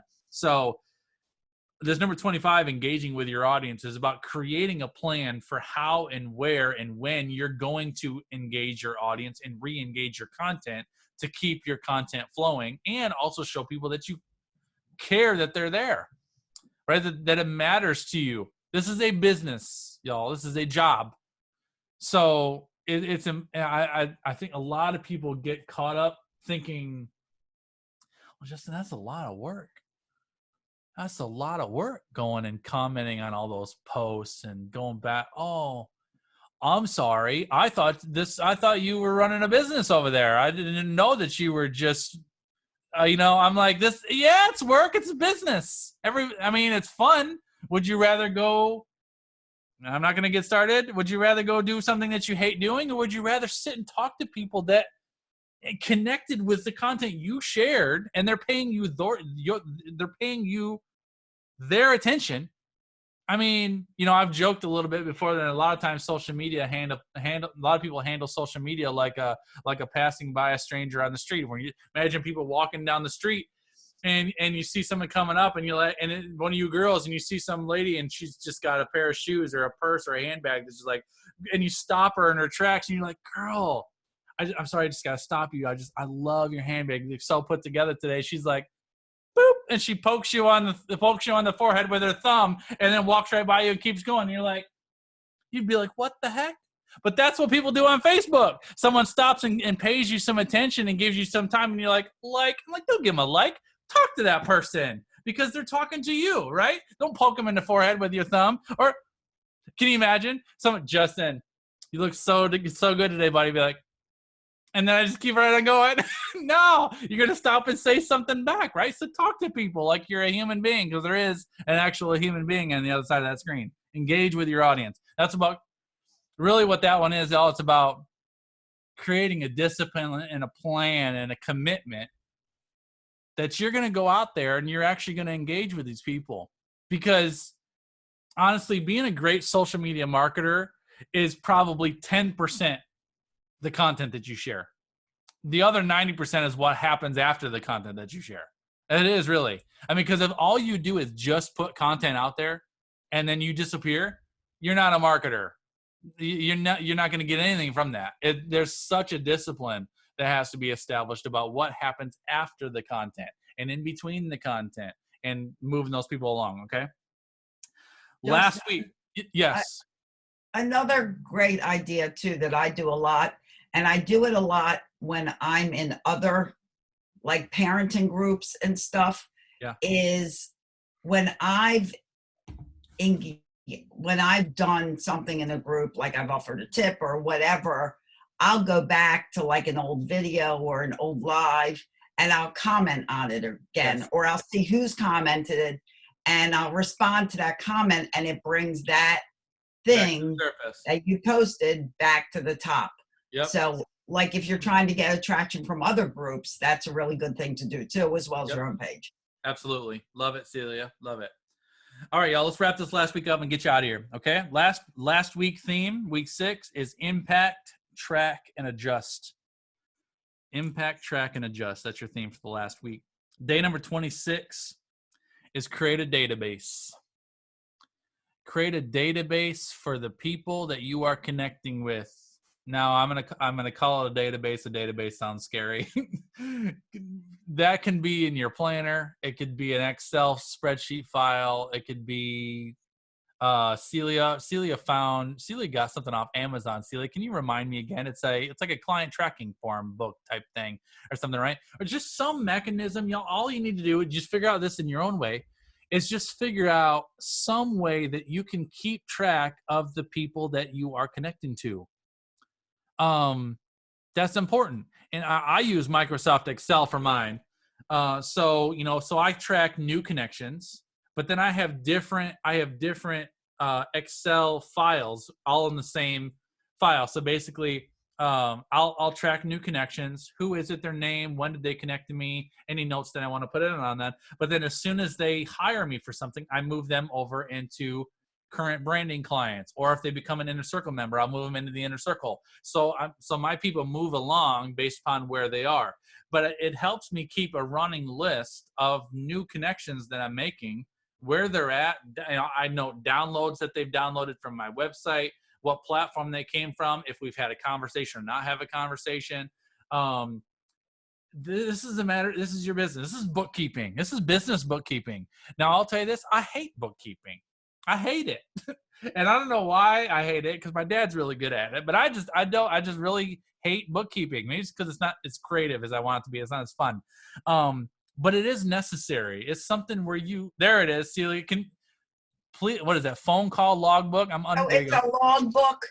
And the nice thing about it, why I picked this one, and it was like $8, $9 on Amazon. I don't know. I can find the link and share it. But it has the date, the time, the caller, the company, the phone call, the email, the message that you want to, write down about the call. And it has an urgency of low, medium, high also. Mm-hmm. So I kind of like that, because was it like were they not interested? What was it? But if it's something you want to follow up on, then like I'll take, somebody that I talked to, and I told them I'd follow up next week. And then I transfer, that information into my calendar to follow up with them on that day. And it's just, and then everything's here. Like all these people I've talked to is right here in this book. The only thing it doesn't have is like a way to like tab it, but yeah. You can always write the date at the top or something like that. Yep. I love it. Celia, thank you. I see a couple of you guys wanting to see my template. So I don't have my hard drive plugged in right now. It's on my hard drive. So what I'll do is I have a template that I created a while back for you guys. And I thought I shared it, but I don't think I did. So I will post later. It may not be till Monday. I'll post my Excel template that I used, and it's set up. It's pre-set up with with all the things that I have set up in there. So I have a place for the name, how they were acquired, downloads that they've made, connections that we've had, and you can also sort it by date. You can sort it by name. So I can look at. It's very effective. Like if I'm in a season where sales are low and I wanna offer some offers to people, I can go in there. I can go to anybody who's had a call with me, sort of by last date, and just start texting people and offering promos to people that I've had calls with before. I can also track people that have downloaded stuff, all that. So I'll send that to you guys. So if those guys that are computery want to use it, you can look at it and check that out. Okay. Let's go. That's create a database. Number 27. 27 is intentionally connect. Intentionally connect. Intentionally connecting is different than engaging with your audience. Engaging with your audience is being reciprocal and stirring up interaction. Intentionally connecting is looking for opportunity to find connections that you feel like you could really grow into something, and intentionally connecting to them offline through Messenger, through email, something like that. So it's really about establishing your process. And, I've taught you guys through my Master Your Call process, how I go about turning Facebook interactions into paying clients. So, it's really just a matter of it's really a matter of just choosing to look for opportunity to connect to people on a personal level, and not being salesy, but just being helpful, reaching out to them. I had a client, what was this, Thursday? Had someone reach out to me after one of my live videos. Like, I remember how she got to me. She sent me a message through my Facebook business page. And she said, Justin, I'm really loving what you're doing. I'm finding really frustrated with this social content thing, and I'm loving all of your help. Something real simple, just a quick question or statement like that. And so I did a quick research of her, looked her up, couldn't find a website. All I could find was a Facebook business page. I'm like, well, no wonder she's frustrated if all she's doing is a Facebook business page. So I messaged her back and I said, I said, thanks so much for reaching out. What are you finding to be the most frustrating? And she said, I feel like I'm invisible. Everything I put out, nobody sees it. Nobody interacts with it. And so I just wrote her back. I said, I just took a second to look at what you're doing. I Googled your name and your business, and I've taken a brief look at your Facebook business page. I've got some ideas for you. Would you be interested in a chat? I'd just love to chat with you and talk to you a bit about some of the ideas that I have and see if I can get you moving in the right direction. Is that something you'd be interested in? She's like, absolutely. I got a call with her on Monday. And that's just, so that's a simple, just a quick statement that she made on one of my videos. And I just took a second to intentionally connect with her and just to be helpful and lead them right into something. So that's not salesy, right? I didn't make her feel like she's going to have to buy something. I'd love to chat with you. Is that something that you'd be interested in? Heck yeah, I'd be interested. Let's do it. So intentionally connecting is just making sure that this is really, I think, more of anything, this is a reminder to yourself. You have to remind yourself on a daily basis to intentionally connect with people. Don't just engage your audience, but look for opportunity to see where you can help some people and then offer your help. A huge reason why a lot of people don't get paid for their services is simply because people don't know all the services are available. And I think a lot of people don't want to be intrusive. So a lot of people may be looking at you and thinking, man, I really feel like you could help me, but they don't want to ask, or they're too nervous. They don't know how to ask, or they don't even know if that's possible. So if you reach out to them and you make those offers available, they're like, yeah, I'd love to chat with you. So intentionally connecting is important. Number 28, your last three. 28 is compare your results to your goals. This is where you kind of get yourself in a rhythm and you start looking at what's working, what's not working, and then go back to your day one. Seems like forever ago, doesn't it? We've been talking for an hour and 46 minutes. Seems like day one was forever ago. We've gone through a month and an hour and 40 minutes. But now what were those goals that you had? And what did you really want to accomplish? And then as you start working through this process and you start applying the things that this is teaching you to do, you should start seeing a lift in your goals. So now you want to compare your results to your goals and see, am I impacting what I want to impact? I bring this up. This is so important to understand that a lot of people, one of the number one reasons why a lot of people get super frustrated with social media and content creation is because they don't establish clearly upfront what they want to see happen, what their goals are, and they don't give themselves a measuring point. So if you don't give yourself a measuring point and something specific that you're trying to see and be accomplished, then you can get to the end of this thing and be like, I feel like I'd be farther along now. I felt like I would have influencer status by now. I'm creating all this great content. Nobody's engaging with it. Well, maybe 3 months ago, you were non-existent. And now you're doing live broadcasts that are engaging 8 to 10 people a day, and people are engaging, connecting with it. You've improved in the last 90 days, right? Things have happened. Maybe you started a Facebook group that have 5 people, now it's got 20. And if your goal up front is, I want to grow my Facebook group organically, I want to get at least 5 to 10 people in there on a weekly basis. And so at the end of a month, you can be like, oh, I don't know if it's really working. If you give yourself a measuring stick, then you see like, this is working. And I am growing and I am seeing progress in the areas I want to see progress, then you can track that and you can feel good about that. But without that, it can feel tremendously defeating just because you're basing if you don't have your own measuring stick, you're going to base your results on what you see from everybody else. And their journey is not yours. Everyone, we got to all get this through our head, myself included. Just because so-and-so is doing that doesn't mean that you're going to grow the way they grew. Doesn't mean that you're going to see what they see, because they have their own audience. They have their own thing. You got to do you, so you have to put a plan for you that you can follow, okay? Number 29 is sharpen your skills. Once you go through this process and you apply, you're going to see some progress in some areas, but you're also going to see some things that need to improve. It's good to stop and check and be like, what can I be better at?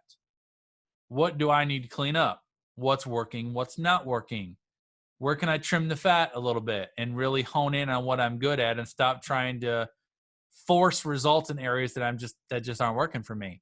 So sharpen your skills. Sharpen your skills also could be, maybe I've been doing just single streams to Periscope and I really want to figure out how to dual cast. So maybe sharpen your skills. I want to learn OBS. I want to learn how to do Restream or StreamYard, and I want to stream to multiple platforms. Maybe I feel like I've mastered Facebook, and now I want to get in on Instagram, and I want to really get good at Instagram. So sharpen your skills may be a portion of adjusting and shifting some things that you know you need to be better at.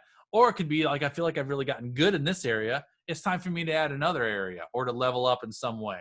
So sharpen your skills is just advancing yourself. That's important. All right. Last one, number 30, is pivot. Pivot. This is a constantly changing marketplace.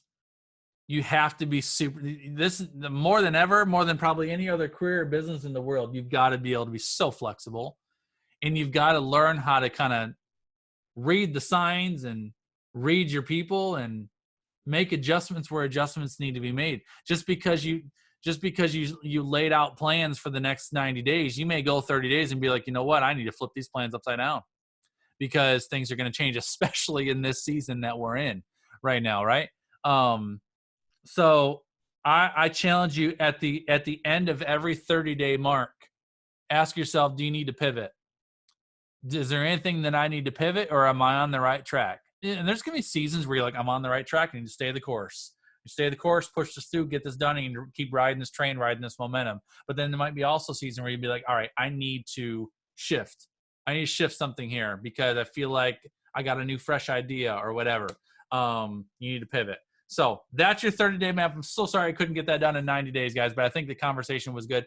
Was that helpful for you? That's mapping. There's a lot to it, right? There's a lot to it, but that's from my angle, for as long as I've been doing this, that is everything that I can think of that makes a great content marketer. All of it. All right. So if you can work through all of those pieces in your own pace, in your own rhythm, and in your own way, if you can figure all these things out and put in a regular practice of following this map, you'll become not only a great content creator, but a consistent content creator. And the more you do this, the easier it gets. All right. That's what I got for you. I appreciate it. Any quick questions before I let you guys go? Is everybody good? Anything for me? Thumbs up all around. I'm going to take a picture, y'all, because I just like taking a picture of my crew when I get to meet with you. So I'm going to make you all smile with your big, happy mugs and give me a hand wave. Y'all give me a hand wave this morning? I love it. All right. Love y'all. Have a great Saturday. Have a great weekend. I will download this as soon as the download is done and get that posted to the app as well as to the group. And you guys have a great weekend. All right. See you guys later. And God bless y'all.